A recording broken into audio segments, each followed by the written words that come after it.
A segunda turma do Supremo Tribunal Federal encerra o inquérito que investigava supostos repasses ilegais ao deputado Aécio Neves pela construtora Odebrecht durante a campanha dele à presidência em 2014. O político do PSDB era investigado por suspeitas de corrupção passiva e ativa, além de lavagem de dinheiro. De acordo com relatores que colaboraram com a Operação Lava Jato, o montante era repassado para ser usado na campanha do Tucano ao Palácio do Planalto.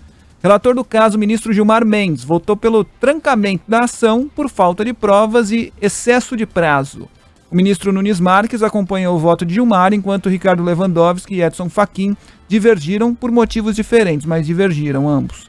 Após a decisão, o advogado de Aécio Neves, Alberto Toron, lamentou o tempo de exposição a que o deputado foi submetido, segundo ele, a partir de falsas narrativas. É claro que o advogado está lá passando pano para o seu cliente. Agora, o que é mais surpreendente dessa decisão, que obviamente é noticiada também pela claque bolsonarista com omissão de um elemento que eu vou apontar aqui, mas o mais surpreendente não é esse elemento. O mais surpreendente é que dessa vez nem sequer o Ricardo Lewandowski, indicado pelo Lula ao Supremo Tribunal Federal, compactuou com o voto do relator Gilmar Mendes. Normalmente o trio é formado, atualmente na segunda turma do STF, em decisões favoráveis aos políticos, a turma da velha política, por Gilmar Mendes, Cássio Nunes Marques e Ricardo Lewandowski. Gilmar indicado por FHC, governo do PSDB, portanto, Cássio Nunes Marques indicado por Jair Bolsonaro e Ricardo Lewandowski pelo Lula. Normalmente esse é o trio. Dessa vez, o Gilmar Mendes, ele quis liberar o Aécio de vez. Ele quis enterrar tudo logo, sem passar por todas as etapas. O Ricardo Lewandowski falou assim, não, eu acho que o caso tem de ser remetido para a Justiça Eleitoral, que é o que eles estão fazendo com vários outros casos, em que eles melam tudo que foi decidido antes, declaram incompetentes, quando é vara de Curitiba e tal, manda tudo para a Justiça Eleitoral, sabem muito bem que a Justiça Eleitoral é uma mãe. Gilmar Mendes já foi presidente do TSE, foi uma mãe quando foi presidente do TSE, como é hoje na segunda turma e no plenário do Supremo. Absorveu a chapa de uma Temer por excesso de provas, como se convencionou dizer. Então eles mandam tudo para lá porque sabem que não vai dar em nada. Já está tendo aí vários casos de prescrição, inclusive, na própria Justiça Eleitoral. O Ricardo Lewandowski, pelo menos, seguiu isso que eles estão fazendo, um dos mecanismos criados para nenhum político ser punido, e quis mandar para a Justiça Eleitoral. O Fachin, que é aquele que defende o combate à corrupção no Supremo Tribunal Federal, dentro das possibilidades, mesmo assim, volta e meia, se tem ressalva a respeito de decisão dele, defendeu que o caso fosse remetido para a Justiça Federal, onde, obviamente, haveria maior risco de punição ao Aécio Neves. Só quem seguiu o Gilmar Mendes, vou falar duas vezes, foi o ministro Cássio Nunes Marques, indicado por Jair Bolsonaro. Vou repetir, só quem seguiu o Gilmar Mendes para blindar o Aécio Neves, Tucano, PSDB, foi o ministro indicado por Jair Bolsonaro, Cássio Nunes Marques. Curiosamente, os bolsonaristas acusavam o Sérgio Moro, ex-juiz da Lava Jato em Curitiba, que não tinha jurisdição sobre os casos dos tucanos, de proteger os tucanos. Que é uma coisa típica de gente que faz propaganda absolutamente fora da realidade. Eu até entrevistei o Moro em julho de 2020 e ele reiterou isso, nós não temos jurisdição. E, inclusive, se nós quiséssemos blindar alguém, teríamos matado a delação da Odebrecht na raiz.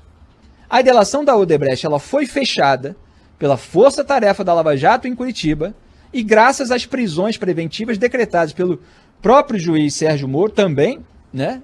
Porque muita coisa foi descoberta e não destruída porque Marcelo Odebrecht estava lá, na cadeia.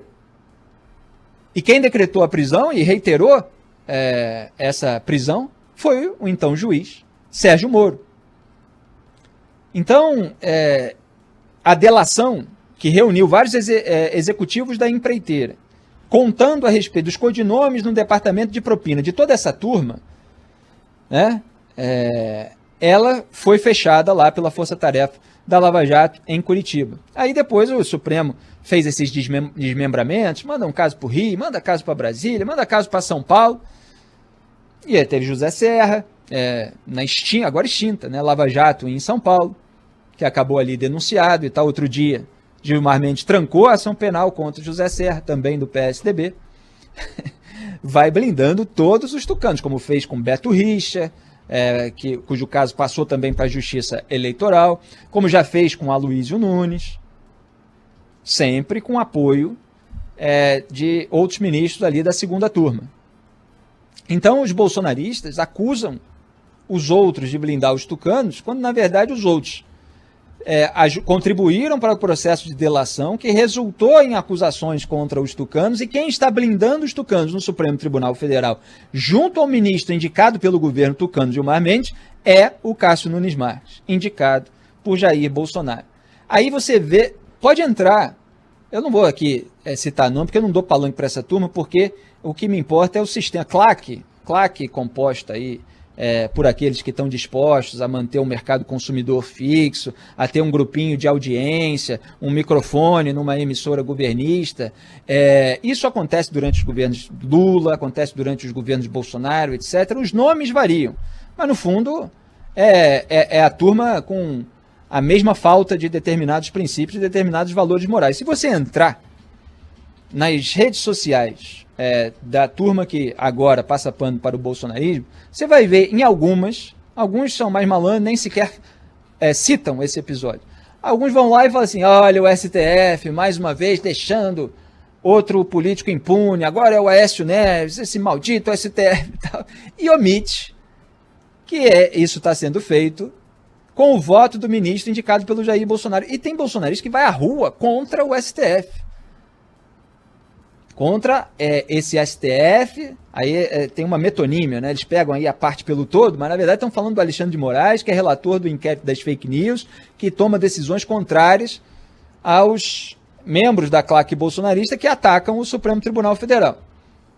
E aí, para eles, ameaça, muitas vezes, liberdade de expressão e crítica e tal. E eu não estou entrando no juízo de valor sobre o momento da prisão, mas ameaça é crime.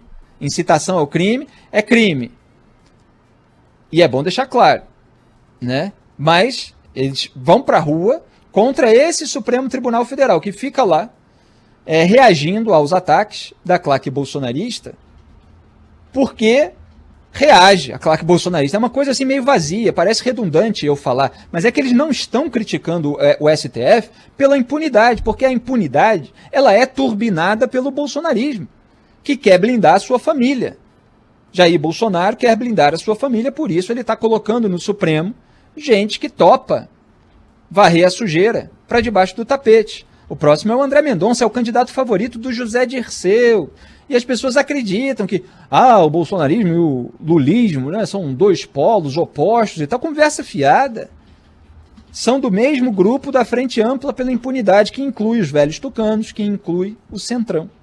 Então foi isso que aconteceu no caso do Aécio Neves. Gilmar Mendes deu a sua atropelada, como ele costuma fazer, e poupou, blindou lá o amigo dele. Teve um relatório da Polícia Federal, no momento em que havia ainda, né, há ainda alguns núcleos, né, como eu sempre comento aqui, mas houve um relatório que percebeu ali 46 ligações entre o Aécio e o Gilmar Mendes. Teve um dia que o Aécio e o Gilmar conversaram no telefone, foi o mesmo dia em que o Gilmar suspendeu um interrogatório do Aécio Neves. Teve uma conversa telefônica que acabou captada entre o Aécio e o Gilmar Mendes, em que o Aécio pedia para o Gilmar, para ele ligar para um parlamentar, para convencê-lo, ajudar o Aécio a convencer para votar a favor ali do texto de um projeto, da maneira como o Aécio Neves estava querendo, inclusive para se blindar. E o Gilmar dizendo no telefone que iria fazer isso. Mesmo com o peso que um ministro do Supremo tem na hora de ligar para um político, afinal é quem julga o político. Gilmar se predispôs. Quer dizer, interfere no trabalho legislativo, fazendo pressão política, esse que posa ali de insuspeito para julgar a suspeição dos outros. Fora os outros casos, outros telefonemas que apareceram, com o governador lá do Centro-Oeste, depois de operação, aí falou, não, vou falar com o Toffoli, que loucura, essa coisa toda. Então, o Aécio, amigão dele, assim como o Serra, com quem ele tinha e-mails íntimos, como foi reportado aí em revista, o Aloysio Nunes, a Lava Jato chegou a pedir a suspeição do Gilmar, para não julgar a caso do Aloysio Nunes, e em todos esses, Gilmar está lá julgando e dando voto favorável ao político, ao tucano, né? Assim como deu também ao pai da afilhada dele de casamento. Não tem nenhum senso moral no sentido de, ainda que não previsto expressamente nas causas de suspeição e tal, se declarar moralmente impedido, como fazem outros ministros. Aliás, Luiz Roberto Barroso já fez, Luiz Edson Fachin já fez. Gilmar não, ele vai e julga todo mundo e está lá para isso mesmo.